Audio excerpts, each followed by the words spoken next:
Minister Jim Daly, how are you feeling today with the early tally results in so far here in Closh-Cullen? Yeah, look, I think you'd have to be encouraged by the early tally results and the exit polls. Obviously, we have full and due respect for the ballot process to ensure every vote is counted. But by and large, it's, I think, a very good day. I'm very proud, I must say, of the people of West Cork. They have had the courage and the compassion to deal with what was a really difficult issue, and there's no point in saying otherwise, for everybody involved and for many people took the courage in their hands and voted yes for a more compassionate Ireland.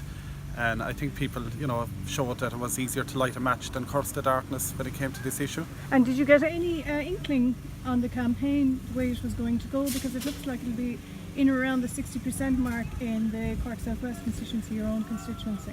Yeah, I did have a confidence, I'll have to say, in the last week, and I would have spoken to a lot of journalists, particularly in Dublin around Leinster House, and I was always very confident that West Cork would deliver on this issue, that it would be a yes vote. I was kind of guessing 58-60% would have been where I would have been putting that nationally, and hoping that West Cork would be, on or around that as well. So I'm very pleased, I suppose, that is the way it is.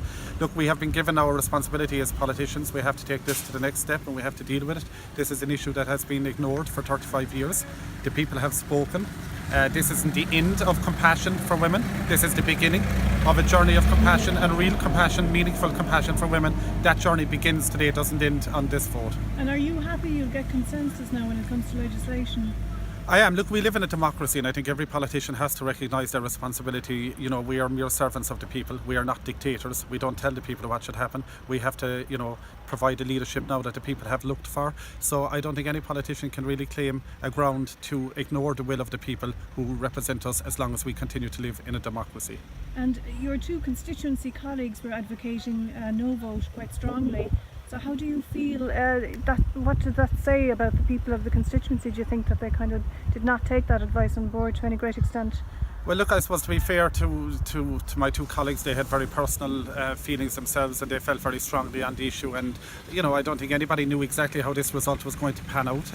There was talk of a lot of silent no's, as it turned out. I think it was a lot of silent yeses. And I got a sense of that along the way, and particularly even talking to the Fine Gael membership.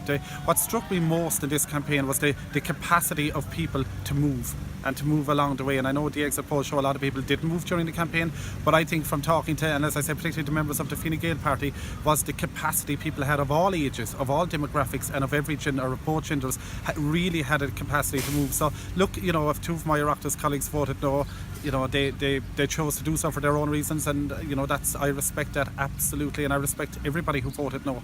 I don't look at them or view them any differently, but I always felt very passionate on this, and I think the people had always got that capacity to have that compassion that was necessary in this debate.